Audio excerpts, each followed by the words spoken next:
Alhamdulillahi Rabbil Alamin, wa salatu wa salamu ala Sayyidina Muhammad, wa ala alihi wa ashabihi wa man tabi'ahum bi ihsan ila yawmiddin. Les louanges sont à Allah, le Seigneur de l'univers, Allah qui a fait du Ramadan une période de dévotion intense, que les prières et les salutations d'Allah soient sur Muhammad, sur qui Allah révéla le Coran en une nuit appelée la nuit du destin. Que les prières et les salutations d'Allah soient également sur sa famille pieuse, ses valeureux compagnons et sur tous ceux et celles qui l'ont suivi et le suivront sur la voie droite jusqu'à l'avènement de l'heure ultime. Bien-aimés dans la foi, très chers téléspectateurs, durant ces 10 derniers jours du mois béni de Ramadan, la nuit du destin, Laylatul Qadr, fait l'objet de toutes les convoitises à travers prières et dévotions nocturnes. C'est quoi la nuit du destin? Qu'est-ce qui fait sa particularité? Quels sont ses mérites? Peut-on espérer vivre cette nuit tout en étant à la maison? Autant d'interrogations qui trouveront éléments de réponse. Ça sera bien évidemment dans le cadre de l'entretien.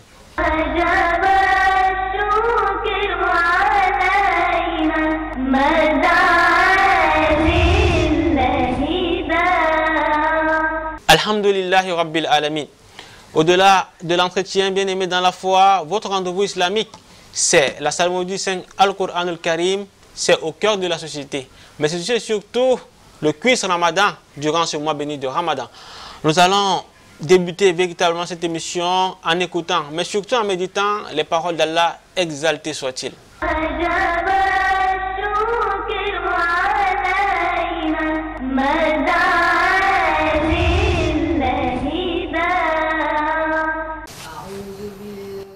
من الشيطان الرجيم بسم الله الرحمن الرحيم الحمد لله رب العالمين الرحمن الرحيم مالك يوم الدين إياك نعبد وإياك نستعين اهدنا الصراط المستقيم صراط الذين أنعمت عليهم غير المغضوب عليهم ولا الضالين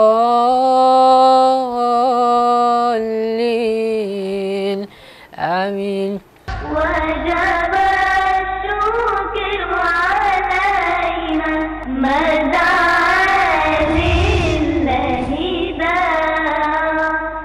Alhamdulillahi Rabbil Alamin, très chers téléspectateurs, bienvenue une fois de plus à votre rendez-vous islamique sur Canal D International.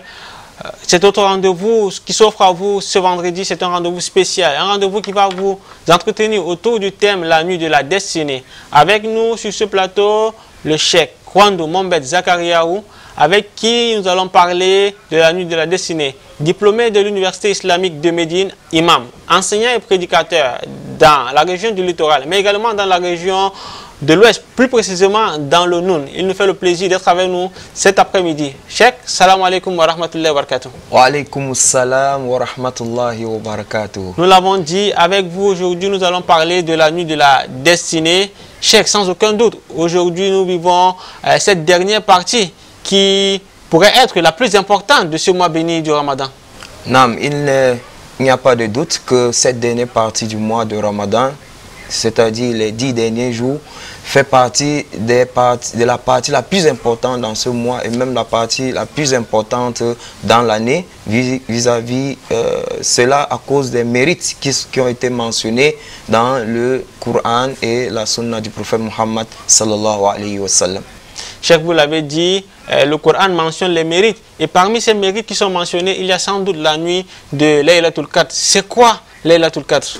Laylatul Qadr, d'une manière générale, c'est la nuit du destin ou bien de la destinée.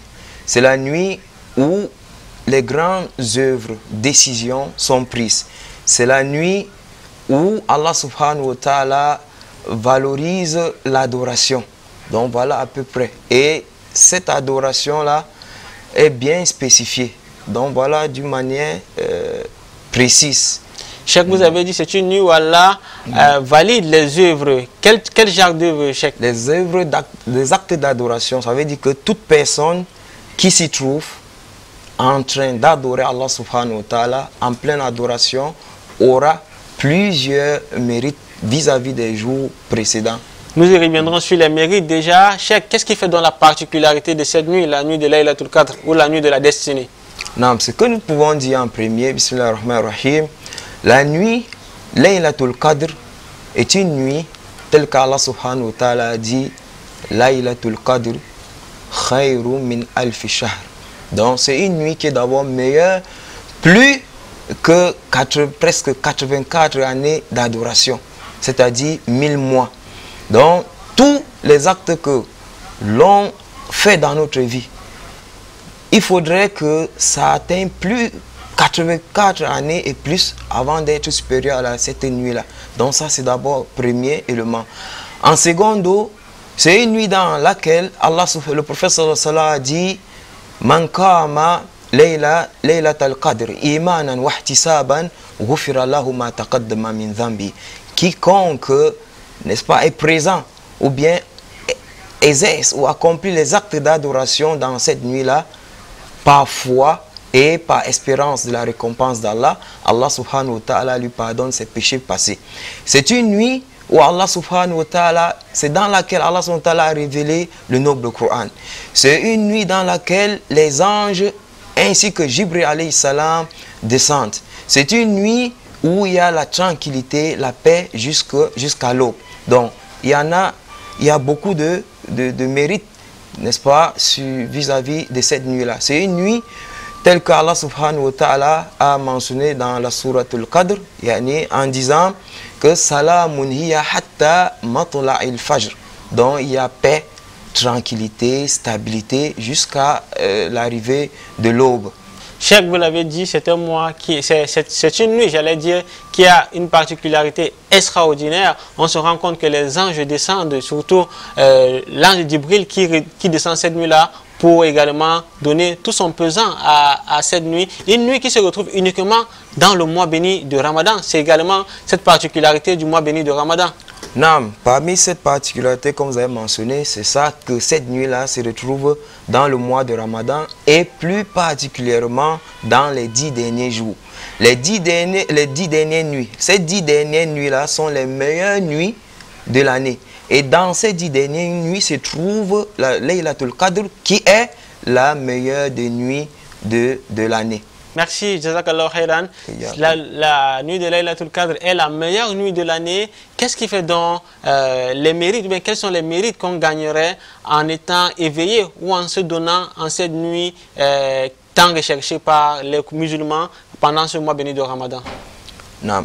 Vu l'importance de cette nuit, si les anges descendent et que l'ange Jibril alayhi salam est ensemble avec eux, cela c'est pour montrer déjà la grandeur de cette nuit et l'importance de la baraka, c'est-à-dire la bénédiction qui s'y trouve et beaucoup d'autres profits. Ça veut dire que le musulman qui, cette nuit-là, est en plein acte d'adoration, tel que le prophète sallallahu alayhi wa sallam le faisait, il veillait la majorité de ces 10 derniers jours et particulièrement lorsqu'il fallait rechercher cette nuit du destin. Donc, celui qui s'y trouve en pleine adoration a la récompense de près de 84 années de récompense, c'est-à-dire d'actes d'adoration. Les mérites de 84 années d'adoration. Et en plus de cela, il est pardonné. Ses péchés précédents sont pardonnés.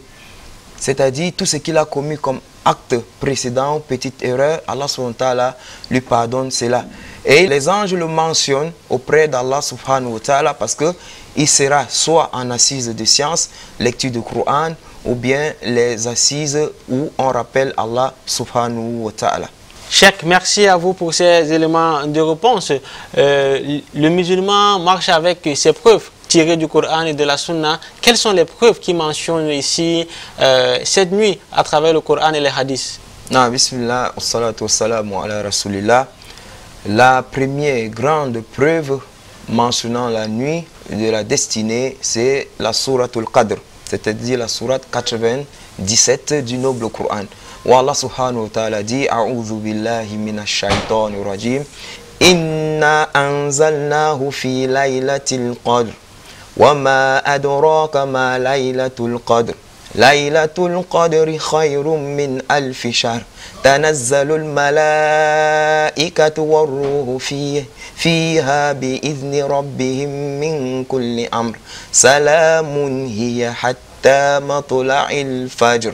Donc voilà le verset, la sourate Fa, qui mentionne, n'est-ce pas, une preuve évidente sur la nuit de la destinée. Donc Allah subhanahu wa ta'ala dit Inna anzalnahu fi laylatil qadr. Nous l'avons certes révélé dans la nuit du destin, la nuit de la destinée. Et Allah dit Wama adraka ma laylatul qadr. Qui te dira donc c'est que la nuit du destin. Allah continue à dire Laylatul qadri khayrum min alfi shahr. La nuit du destin est meilleure que 1000 mois. Hein? Allah subhanahu wa ta'ala dit Tanazzalul malaikatu waruhu fiha. Donc les anges ainsi que l'esprit que Jibril alayhi salam descendent bi izni rabbihim, avec l'ordre de leur Seigneur qui est Allah subhanahu wa ta'ala, min kulli amr, avec toute ordonnance. Et Allah subhanahu wa ta'ala mentionne à la fin Salamun hiya hatta matla'il fajr. Donc la paix, la tranquillité s'y trouve jusqu'à l'arrivée de l'aube. Donc voilà le verset Fa. Et il y a aussi la sourate la fumée, Ad-Dukhan, où Allah subhanahu wa ta'ala mentionne aussi la descente, ou bien précise aussi cette nuit qui est une nuit bénie, où Allah subhanahu wa ta'ala dit Inna anzalnahu fi laylatin mubarakatin. Donc où Allah subhanahu wa ta'ala mentionne que c'est une nuit bénite, et cette nuit-là est la nuit du destin. Barakallahu fikum. Merci à vous, Cheikh. Tout à l'heure, vous avez également mentionné des hadiths qui évoquaient également la prière en cette nuit, où le bénéfice, le croyant ou le serviteur qui allait effectuer les prières en cette période-là allait également être expié de ses péchés. Non, tel que il a été rapporté par Abu Huraira dans le récit rapporté par l'imam Muslim, où le prophète sallallahu alayhi wa sallam dit Man qama laylatal qadri imanan wa ihtisaban ghufira lahu ma taqaddama min dhanbihi. Quiconque se lève et accomplit cette nuit-là avec foi, c'est-à-dire avec foi que c'est une injonction d'Allah subhanahu wa ta'ala, wa ihtisaban, en espérant la récompense d'Allah, la rétribution d'Allah subhanahu wa ta'ala, on lui pardonne ses péchés précédents. Merci à vous, Cheikh Zakaria Wando.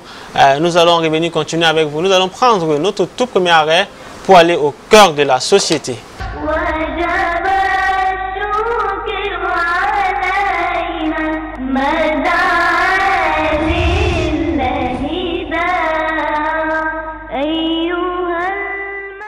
Bismillahir Rahmanir Rahim. Wassalatu wassalamu ala ashrafil mursalin nabina Muhammad sallallahu alayhi wa sallam.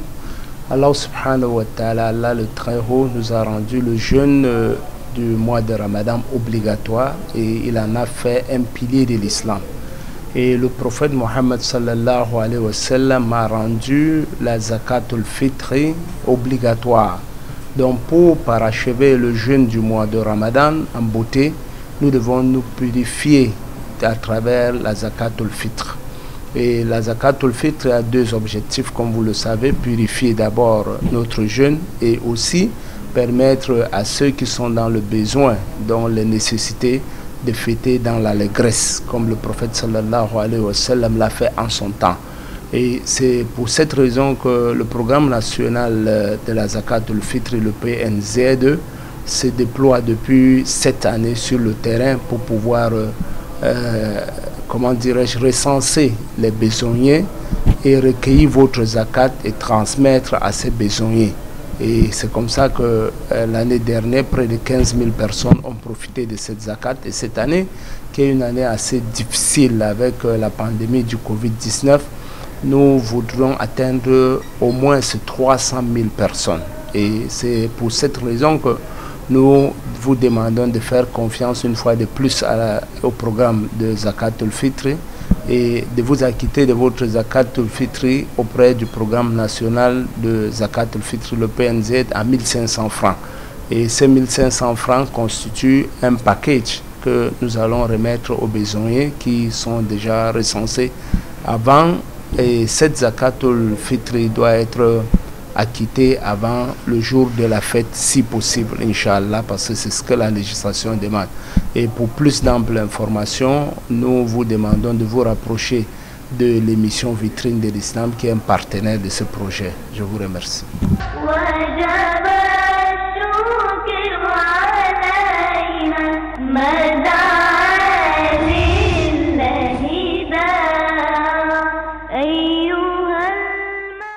Du riz, des pâtes et autres denrées alimentaires. Un pack complet remis à 350 familles. C'était ce dimanche 10 Ramadan 1441 de l'Hégire au Centre professionnel de l'excellence de Douala. Cette offre de la plateforme Voisins solidaires vient ainsi accompagner les fidèles en cette période de Covid-19. En fait, Voisins solidaires, c'est une plateforme qui regroupe des amis, des collègues, des leaders d'associations, des leaders religieux, des cadres d'entreprises, d'entrepreneurs, qui a pour objectif de venir en aide aux nécessiteux, de venir en aide à la communauté, de venir en aide à la population. Nous souhaitons, dans un premier temps, de faire une distribution alimentaire pendant ce mois de Ramadan, au-delà du mois de Ramadan, aux nécessiteux. Et par la suite, c'est la mise en place d'un centre hospitalier pour répondre aux besoins en santé de la communauté, de la population, comme je le disais tout à l'heure. C'est une plateforme qui est ouverte à tout le monde, c'est une plateforme qui est ouverte à toute personne qui peut contribuer, que ce soit financièrement. C'est une plateforme qui est ouverte à toute personne qui peut contribuer avec son temps, du matériel, du savoir-faire, des compétences. Soulignons-le quand même que l'idée est partie du fait que cette année, il n'y aura pas de Umrah, donc on s'est dit ok, toute personne qui avait souhaité aller à la Umrah, il pourra faire sa Umrah, c'est-à-dire il aura la récompense de la Umrah, Dieu lui donnera, Inch'Allah, Allah va le récompenser de son intention, mais surtout aussi il pourrait venir en aide avec ce budget Umrah, et nous savons bien que le budget Umrah c'est quand même un budget assez intéressant. Ce projet original, né en ce début de Ramadan, prend ainsi corps avec cette distribution. Une distribution minutieusement préparée dans le respect des mesures barrières au Covid-19. L'opération de distribution de Pâques Ramadan de ce jour au Centre de formation professionnelle d'excellence concerne 350 familles dans un premier temps. Nous comptons par la suite toucher plus de 15 000 familles dans les zones en difficulté qui sont le Grand Nord, l'Est, le Nord-Ouest et le Sud-Ouest. Nous avons opté pour faire la distribution par groupe de 50 personnes. Donc nous avons commencé à 10h avec le groupe 1, 11h avec le groupe 2, etc. jusqu'au groupe 7 à 16h, Inch'Allah. Une action très appréciée des leaders religieux présents à cette cérémonie. Satisfaction également des bénéficiaires qui n'ont pas caché leur reconnaissance pour ce cadeau tombé du ciel. Nous sommes plutôt très réjouis. Et nous prenons cette initiative comme la réalisation de nos vœux, de nos invocations. Ça fait depuis que nous invoquons Allah afin que des initiatives de ce genre naissent dans la communauté. Et quand cela vient d'un certain nombre d'entrepreneurs, on peut être content. Il était temps d'islamiser, n'est-ce pas, les professions, d'islamiser les savoirs. Maintenant, surtout que les initiateurs sont en train de dire qu'ils ont pris l'élan à partir, n'est-ce pas, du prêche d'un savant. Cela veut dire que nous ne travaillons pas pour rien. Cela veut dire que ça marche. Nous vous invoquons tout simplement Allah afin que, n'est-ce pas, Voisins solidaires puissent se perdurer et que d'autres initiatives de ce genre, n'est-ce pas, naissent. Nous remercions infiniment, nous remercions également les personnes qui ont mis sur pied cette initiative. D'abord pour avoir pensé aux nécessités, mais surtout pour avoir pensé à nous étudiants musulmans, à nous étudiants du Cameroun. Nous vous remercions infiniment. Nous vous remercions au nom de tous ceux-là qui ont bénéficié de ce Pâques Ramadan. On remercie tout d'abord Allah subhanahu wa ta'ala et on remercie tous ceux qui ont pu nous faciliter les Pâques alimentaires aujourd'hui. On demande à Allah subhanahu wa ta'ala de les récompenser par le paradis, Inch'Allah. Mun gode wa Allah, mun gode Camerounais. Duka mun gode Allah ya bada lada, Allah ya saka. Voisins solidaires, après la ville de Douala, compte parcourir les autres villes du Cameroun. Une véritable ambition qui annonce des jours heureux pour les nécessiteux. Aujourd'hui, ça se passe autour d'une organisation très virtualisée. Vous savez, l'avantage des technologies. On a des membres qui sont en Ngaoundéré, le Cheikh Mahmoud Goni, des hommes d'affaires en Ngaoundéré. On a des médecins qui sont à Yaoundé. On a des journalistes, parmi lesquels Ibrahim Chérif, qui sont à Yaoundé. Donc, on se regroupe pratiquement tous les 2 jours pour arrêter un certain nombre de choses. Et comme je l'ai dit, d'abord les principes fondateurs de l'association ont été arrêtés, qui est l'ouverture, l'indépendance vis-à-vis des États étrangers et l'indépendance politique. Ça, c'est les 3 credos qui ont été arrêtés. Et cette ouverture nous oblige donc à associer toutes les associations ou d'autres personnes capables d'aider à atteindre cet objectif. Après, ça se passe également sur les plateformes de communication. Nous avons une plateforme Facebook, nous avons une plateforme Instagram, nous avons une plateforme Twitter pour communiquer nos actions, nos activités.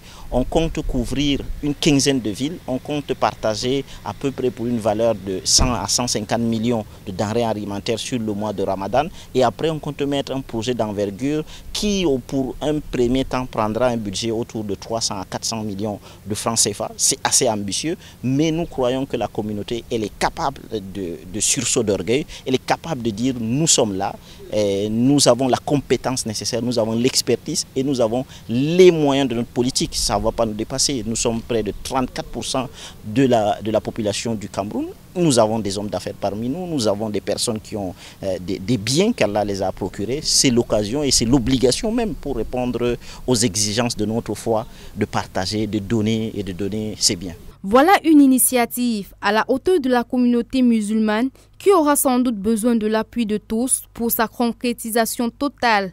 Puisse Allah faciliter la suite.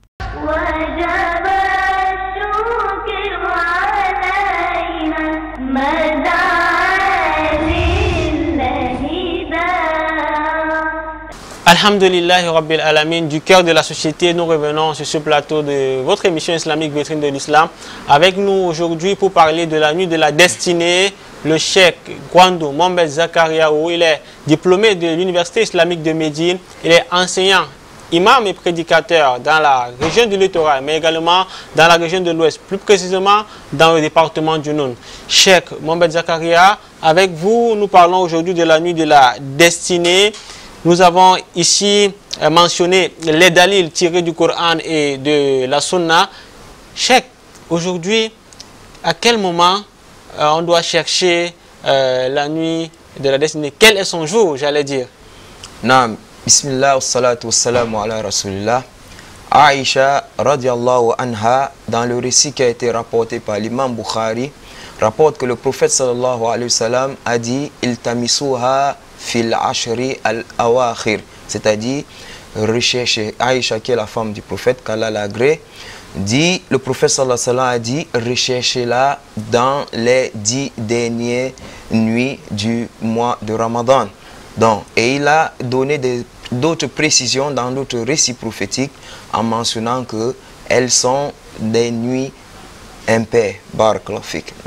Étant donc dans les 10 derniers jours du mois béni de Ramadan, plus précisément dans les nuits impaires, comment donc chercher cette nuit d'Al-Qadr? Comment se déployer pour espérer tomber sur cette nuit précieuse, cette nuit qui change le destin, Cheikh Zakaria? Non, bismillah. Qu'est-ce qu'on devrait déployer? L'effort déployé devrait être directement du début des 10 dernières nuits et jusqu'à la sortie, jusqu'à la fin de ces 10 dernières, n'est-ce pas, nuits. Parce que le prophète sallallahu alayhi wa sallam a mentionné certaines particularités de cette nuit. Et cette particularité ne sont pas à la portée de tout le monde. Tout le monde ne peut pas l'observer. Ces particularités sont des signes? Oui, des signes, mais tout le monde ne peut pas entrer en contact de ces particularités. Et il y a aussi des décalages qui font que, qui appellent le musulman à faire les efforts dans ces 10 nuits sans distinction. Qu'est-ce qui fait donc la particularité de ce jour-là, de ces moments où on peut espérer tomber sur la nuit d'Al-Qadr? Bon, il y a beaucoup de particularités qui ont été rapportées, mais la majorité ne sont pas authentiques. Mais celle sur laquelle on s'attache le plus, c'est où le prophète sallallahu alayhi wa sallam, tel que les compagnons ont rapporté, que le matin de ce jour-là, le soleil ne rayonne, donc ça veut dire que les rayons du soleil sont un peu faibles. Donc il n'y a plus, le soleil s'élève et est plus doux. Et que la nuit aussi douce. Voici donc quelques signes qu'on peut exploiter. Cheikh, vous ne nous avez pas toujours donné ici les œuvres à accomplir pour pouvoir bénéficier de cette nuit. Doit-on rester tout simplement à la maison ou bien passer la nuit en prière, en lisant le Coran, en faisant des zikrs? Quels sont les moyens qu'on doit déployer en tant que croyant pour bénéficier, profiter de cette nuit de la destinée? Non, bismillah, salatu salam ala rasulullah. Comme vous avez parlé de la maison, c'est bien tombé. Comme nous sommes tous unanimes que c'est à la maison que nous allons accomplir, rechercher cette nuit ou bien faire les efforts d'être parmi ceux-là qui seront dans les actes d'adoration ces nuits-là. Nous disons en premier lieu que l'adoration phare, c'est Qiyamul Layl, c'est-à-dire la prière de Tarawih. C'est l'adoration phare, c'est-à-dire le fait de diriger une prière ou bien d'être fidèle derrière un membre de la famille qui va prier à la maison. Et nous disons aussi que la lecture du Coran al-Karim est aussi parmi les actes d'adoration qui sont recommandés ces jours-là. Le rappel d'Allah subhanahu wa ta'ala, le tasbih, le takbir, c'est-à-dire dire subhanallah, Allahu akbar, la ilaha illallah, essayer de multiplier ces actes d'adoration. Et le prophète sallallahu alayhi wa sallam avait aussi une invocation qu'il aimait répéter dans cette nuit-là qui est Allahumma innaka afoun tuhibbul afwa fa'fu anni. Donc Allah subhanahu wa ta'ala, tu es pardonné, tu aimes le pardon, pardonne-nous bien, allège-nous. Donc c'est un peu ça d'une manière générale, les actes qu'il faudrait accomplir dans ces 10 dernières, n'est-ce pas, nuits. Et aussi les actes de bienfaisance, les sadaqat, les actes, c'est-à-dire nourrir les pauvres, enseigner un bien, rappeler au bien et ainsi de suite, et comme acte d'adoration. Merci à vous, Cheikh Mohamed Zakariaou. Vous l'avez également dit, cette année, la communauté musulmane va vivre ces 10 derniers jours étant à la maison, ce qui semble rendre les choses un peu plus compliquées pour certains qui avaient l'habitude de vivre ces moments beaucoup plus dans les mosquées, derrière les imams, avec un certain enthousiasme. Comment donc faire pour s'en sortir en étant à la maison de manière plus concrète? Non, bismillah, salatu salam ala rasulillah. Comme vous avez dit tantôt, ça sera compliqué pour certains. L'islam, Allah subhanahu wa ta'ala a dit qu'il veut la facilité. Dans toute situation, l'islam a déjà prévu des plans B, si je peux utiliser ce terme-là, pour dire que si nous sommes tous confinés à la maison, Allah subhanahu wa ta'ala a déjà mentionné ou bien régularisé les règles liées au confinement. Et Allah subhanahu wa ta'ala tient compte de la situation dans laquelle nous sommes. Ça veut dire que la prière de Tarawih s'est faite à la maison. La lecture du Coran s'est faite à la maison. Les askars, les rappels d'Allah subhanahu wa ta'ala, les sadaqat et autres n'ont plus besoin qu'on sorte pour aller le faire peut-être à la mosquée. Ça veut dire que Allah subhanahu wa ta'ala, en nous ordonnant d'être confinés, le prophète sallallahu alayhi wa sallam, en nous ordonnant d'être confinés, Allah subhanahu wa ta'ala a mis là-bas, ou de l'autre côté, des éléments que si nous faisons dans la situation dans laquelle nous sommes, n'est-ce pas, nous serons récompensés de même. C'est pour ça que même le prophète sallallahu alayhi wa sallam a dit, lorsque le serviteur est malade ou bien en voyage, on l'écrit les récompenses comme si il était toujours en état de résidence et il était en santé. Ça veut dire les actes d'adoration que tu exerçais à la mosquée auparavant, s'il y a une situation de contrainte comme cette épidémie, là en ce moment, tu es contraint aussi d'œuvrer ces actes dans la maison et par ricochet, Allah subhanahu wa ta'ala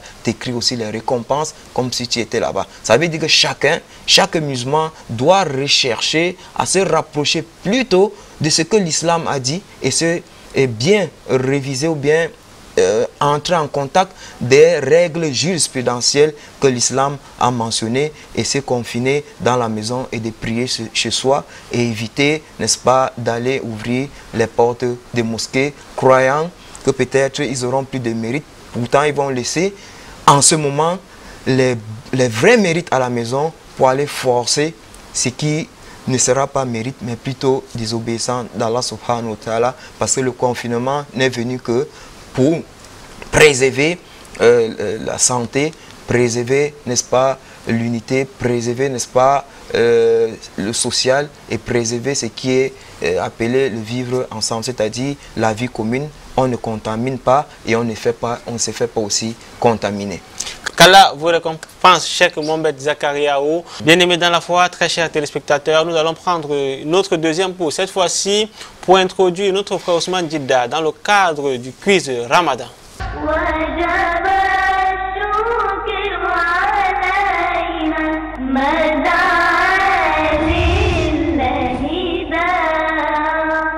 Alhamdulillahi Rabbil Alamin.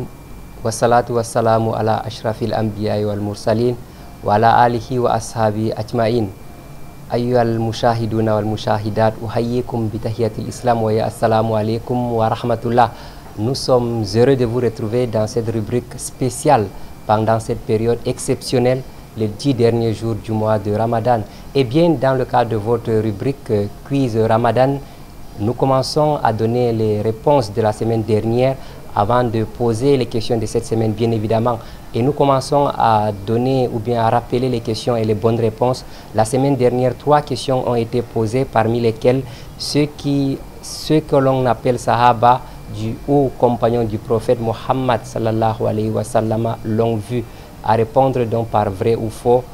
Cette question, pour être gagnant, il fallait dire tout simplement faux, parce que tous les compagnons du prophète Mohammed sallallahu alayhi wa sallam ne l'ont pas forcément vu. La deuxième question est celle de savoir le jeûne du mois de Ramadan est exclusif à la communauté du prophète Mohammed sallallahu alayhi wa sallam, et nous répondons à ce niveau par vrai. Le jeûne du mois de Ramadan est exclusif à notre communauté, la communauté du prophète Mohammed sallallahu alayhi wa sallam. La troisième et la dernière question était celle de savoir le Coran est entièrement révélé à la Mecque.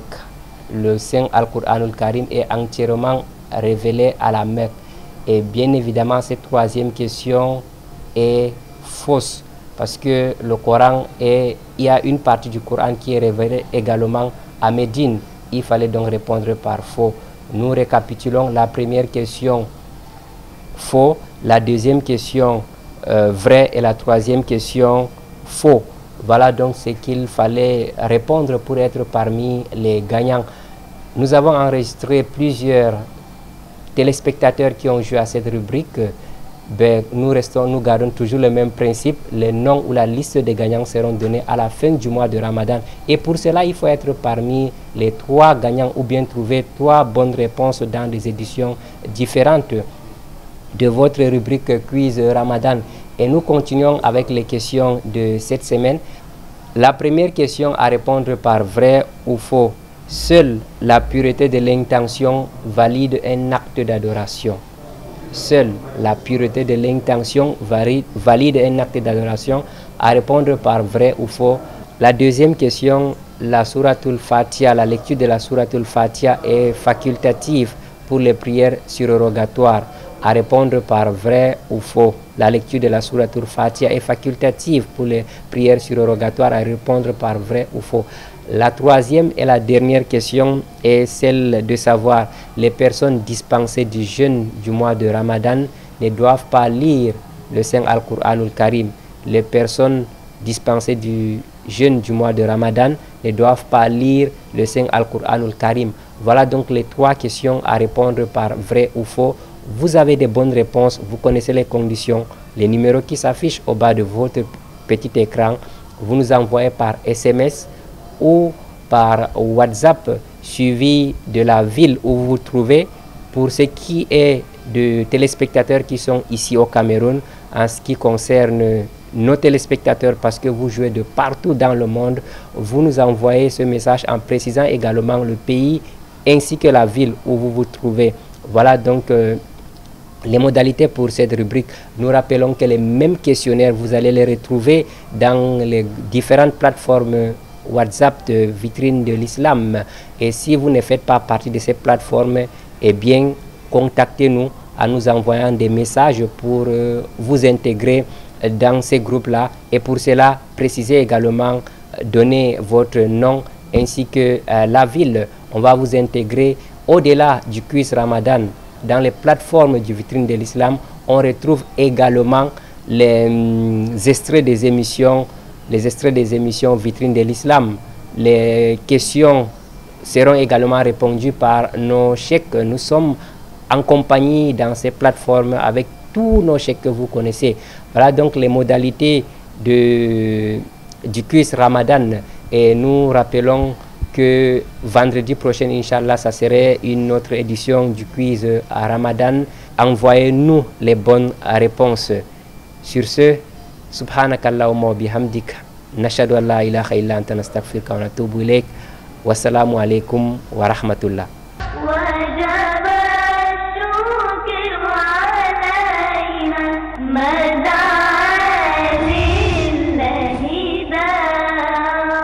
Alhamdulillahi Rabbil Alamin, de retour sur ce plateau de vitrine de l'islam en compagnie de Cheikh Kwando Mohamed Zakariaou, lui qui nous entretient autour du thème la nuit de la destinée. Cheikh, vous l'avez certes dit, cette année les fidèles doivent s'atteler à œuvrer du côté de la maison, chose pas facile. Peut-on avoir un exemple de planning ou de programme qu'on pourrait se déployer à la maison en famille pour pouvoir vraiment profiter de ces 10 dernières nuits et espérer vivre cette nuit exceptionnelle qui est la nuit du destin?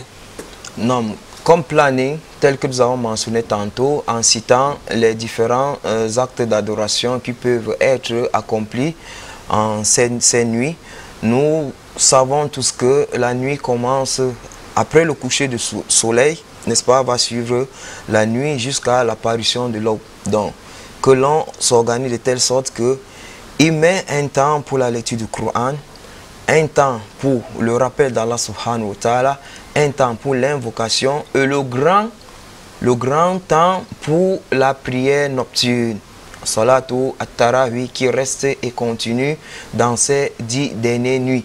Sans mentionner que l'espace compris entre le sahur, c'est aussi des actes d'adoration dans ces 10 derniers jours, puisque quand il faudrait qu'il prenne le sahur pour le jeûne, il va interrompre d'autres actes d'adoration qu'il faisait. Donc, d'une manière générale, qu'il s'attelle et qu'il fait les efforts, il réveille sa famille, il fait la bonne intention, il est plus d'engouement dans ces 10 dernières nuits-là, et tout ensemble, il fait l'effort de beaucoup plus prier, c'est-à-dire, si les parents ils dirigent la prière, si l'un de ses enfants peut diriger la prière, qu'il dirige. Et il dirige en prenant un peu de repos, puis donne un petit temps. Parce que la nuit, c'est souvent 12 heures de temps, ou peut-être 11 heures ou 10 heures. Vous suivez? Donc, il donne la majorité de temps pour la prière. Et on n'oublie pas, s'il veut se reposer, même si c'est 1 heure, il n'y a pas de mal vis-à-vis de ces nuits-là. Barakallahu fikum. Fikum Barak, Cheikh, vous avez mentionné ici la prière de Tarawih. Ça peut prêter à confusion pour nos téléspectateurs qui ont l'habitude de faire Tarawih directement après Isha. Ici, vous mentionnez le Tarawih, pourtant d'autres connaissent peut-être mieux l'expression en Tahajjud. Y a-t-il une différence entre les deux pour ne pas s'embrouiller afin de bénéficier normalement de toutes ces prières? Non, ce que nous devons dire ici, c'est que c'est la même prière, mais c'est les appellations qui peuvent différencier. Nous savons que Tahajjud, Tarawih, c'est toute prière qui entre en lieu et place après l'accomplissement de la prière de Isha. Et le prophète sallallahu alayhi wa sallam, pourquoi elle est souvent renvoyée à cette heure, c'est-à-dire au tiers de la nuit, c'est parce que le prophète sallallahu alayhi wa sallam a spécifié cela. Mais si on commence tel que on fait pour le Tarawih après Isha, et que puis après on a la possibilité de se lever et l'accomplir au tiers de la nuit, surtout ces 10 derniers jours, Fabiha wa Ni'ma, elle sera la bienvenue. Barakallahu fikum. Wa fikum barak, Cheikh Mohamed Zakariaou, à côté de ces hommes, de ces femmes qui peuvent faire les œuvres normalement en cette période. Il y a également ceux et celles qui ne peuvent pas. Comment doit-il bénéficier de ces 10 derniers jours afin de vivre normalement cette nuit de la destinée? Je fais ici peut-être exemple mention des femmes qui sont en période de menstrues, de lochi, qui ne peuvent pas effectuer les prières. Comment doit-elle se déployer pour bénéficier véritablement de cette nuit? Bismillah, salatu wassalamu ala rasulillah wa ala alihi wa ashabihi ajma'in. Nous sommes tous unanimes, selon les bases de la jurisprudence islamique, que la femme ne peut être empêchée de faire les actes d'adoration. Donc l'islam a prévu que tous les autres actes d'adoration, en dehors de la prière et du tawaf, la femme peut les exercer. Donc il ne faudrait pas que la femme soit inquiète. Et peut-être on ne lui donne pas l'autorisation de toucher directement le mushaf, c'est-à-dire ce livre qui contient le Coran, la parole d'Allah subhanahu wa ta'ala. Donc, en dehors de ces 3 éléments, elle peut lire le Coran, elle peut se rappeler d'Allah subhanahu wa ta'ala, elle peut faire tout ce qui est acte d'adoration hormis ces 3. Ça veut dire d'une manière générale, Allah subhanahu wa ta'ala qui a décrété aussi cet état, c'est ce qu'il va réserver aussi pour elle. Donc de manière simple, les femmes doivent se lever au même titre que ceux-là qui sont en état de pureté, qui peuvent prier pendant ces nuits, rester en veille, faire les adorations sans toutefois prier, mais vivre ces instants comme tous les autres. Non, ce sont des moments, vraiment, les occasions à ne pas rater. Que toutes les femmes font les efforts afin d'être éveillées pendant cette nuit-là. Le sommeil, en ce moment, n'aura plus de place. Mais la station debout, bien la station assise, en faisant les actes d'adoration, mais la prière sera la meilleure. Bismillah ta'ala. Barakallahu fikum, à côté de ceux qui font les efforts, il y a ceux-là, lorsque cette période arrive, parfois ils relâchent, ils tombent dans la paresse. Que dire à ces derniers afin qu'ils puissent bénéficier de cette période ô combien importante? Non, bismillah, salatu wassalamu ala rasulillah. Nous disons à tout musulman et à tout musulman de faire les efforts. Si nous avons jeûné près de 20 jours, nous avons fait les efforts dans ces 20 jours-là, sachant que ce que nous allons trouver dans ces 10 dernières nuits et jours du mois de Ramadan dépasse 84 années d'adoration, 1000 mois. Ça veut dire que le Dieu d'intelligence doit attacher sa ceinture, tel que le prophète sallallahu faisait, ainsi qu'avec sa famille, et faire l'effort de ne pas être parmi ceux-là qui vont faire la paresse et doivent multiplier les invocations en demandant à Allah subhanahu wa ta'ala de les préserver de la paresse, de les préserver de la fatigue, de l'angoisse et autres. Parce que c'est lui qui rate les mérites de cette nuit a presque raté une grande partie de sa vie en tant que serviteur d'Allah subhanahu wa ta'ala. Surtout qu'on n'est même pas sûr de vivre le Ramadan prochain. C'est l'occasion d'être encore plus engagé, Cheikh. Oui, en effet, il faut être engagé. Parce que dans 10 jours, dans quelques jours, il va passer. On n'est pas sûr. Qu'est-ce qu'on va dire à Allah subhanahu wa ta'ala si on avait fait la paresse? C'est pour ça que le meilleur, le Dieu d'intelligence, est celui-là qui fait les efforts et il œuvre seulement pour ce qui est dans l'au-delà. Quant aux éléments éphémères qui peuvent nous distraire, il faudrait qu'on délaisse ça de côté et on se concentre dans l'adoration d'Allah subhanahu wa ta'ala. À vous comprendre, Cheikh, il faut resserrer les ceintures, retrousser les manches, être au front pour mériter ces récompenses, ces mérites liés à la nuit de Laylatul Qadr. Non, il faut serrer les ceintures, faire les efforts pour combattre son intérieur, le cœur qui est souvent appelé peut-être à vouloir détourner le serviteur d'Allah subhanahu wa ta'ala. C'est un effort que le serviteur doit faire, c'est un effort qui devrait faire afin que la fin de son ramadan soit une meilleure fin. Barakallahu fik. Cheikh, merci pour ces éléments de réponse. On sait, nous l'avons découvert ici à travers ces éléments de réponse que vous avez livrés ici, que les œuvres sont multipliées en récompense. Est-ce pareil également pour les péchés accomplis pendant cette nuit? Est-ce qu'ils sont également multipliés en matière de gravité? Non, bismillah, salatu wassalamu ala rasulillah wa ala alihi wa ashabihi ajma'in. Vous savez tous que Allah subhanahu wa ta'ala, par sa grandeur et sa sagesse, il a décrété certains moments qui ont des grandes valeurs, que ce soit les mois sacrés, que ce soit les mois bénis, comme ce mois de Ramadan, et plus particulièrement les 10 dernières nuits de ce mois. Si Allah subhanahu wa ta'ala a valorisé la nuit du destin, de telle sorte que lorsque tu y fais une œuvre, ou bien une œuvre, n'est-ce pas, de bienfaisance, un acte pieux, un acte de dévotion, tu as plusieurs récompenses. C'est aussi de cette forme-là que toi le distrait, toi, si je peux dire, toi l'hypocrite, toi le négligent, si pendant les grands moments, tu commets des actes, les actes interdits, les actes déplacés, les actes qui sont des actes de désobéissance vis-à-vis d'Allah subhanahu wa ta'ala et son prophète, sache que tu vas aussi avoir plusieurs péchés. Les péchés qui seront aussi multipliés. Parce que quand la récompense est énorme, de l'autre côté, par rapport à la bonne œuvre, de l'autre côté aussi, le châtiment est aussi énorme. Si tu meurs dans cette situation où, dans la nuit du destin, tu es en plein désobéissance à Allah subhanahu wa ta'ala, quelle sera ta position devant Allah?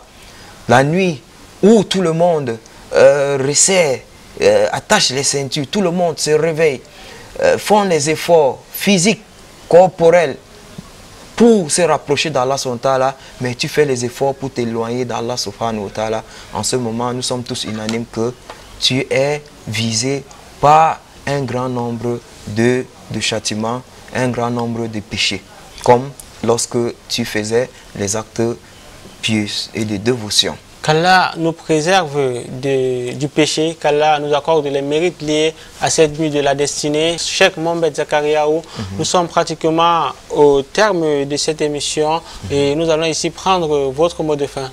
Non, bismillah, salatu salam ala rasulillah.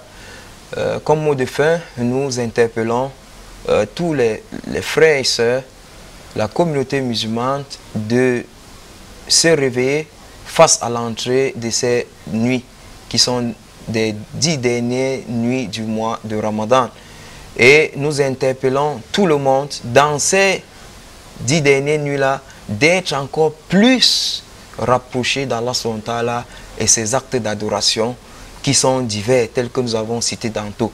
Et nous disons aussi tantôt que les familles devraient faire les efforts pour mieux respecter, une fois de plus,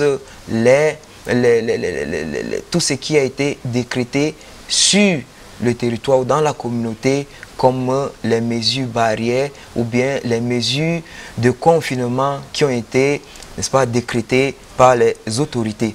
Parce que finir un ramadan dans la désobéissance d'Allah subhanahu wa ta'ala n'est pas bon signe. Jaza ihsan, Oma jaza al-ihsan illa al-ihsan. Donc que chacun fasse les efforts de terminer cette période de Ramadan et beaucoup invoquer Allah subhanahu wa ta'ala afin qu'Allah subhanahu wa ta'ala puisse, n'est-ce pas, éteindre, afin qu'Allah subhanahu wa ta'ala puisse, n'est-ce pas, nous préserver de cette épidémie qui sévit actuellement dans le monde entier. Et qu'Allah subhanahu wa ta'ala fasse que même dans la maison, même dans ce confinement, nous respectons tous les règles. Si le parent sort en entrant, qu'il fasse les efforts de faire les efforts de se désinfecter avant d'entrer chez lui dans toutes les circonstances. Barakallahu fikum. Subhanakallahumma wa bihamdika nashhadu an la ilaha illa anta nastaghfiruka wa natubu ilayk. Alhamdulillahi rabbil alamin. Bien-aimés dans la foi, nous allons nous séparer en retenant cette invocation qu'il faudrait multiplier pendant ces 10 dernières nuits du mois béni de Ramadan. Allahumma innaka afuwun tuhibbul afwa fu anni. Allahumma innaka afuwun tuhibbul afwa fu anni. Oh Allah, tu aimes le pardon, accorde-nous ton pardon. Bien-aimés dans la foi, c'est tout pour Vision de l'Islam de ce jour. Nous vous donnons rendez-vous très prochainement. Sur ce, Wassalamu alaikum wa rahmatullahi wa barakatuh.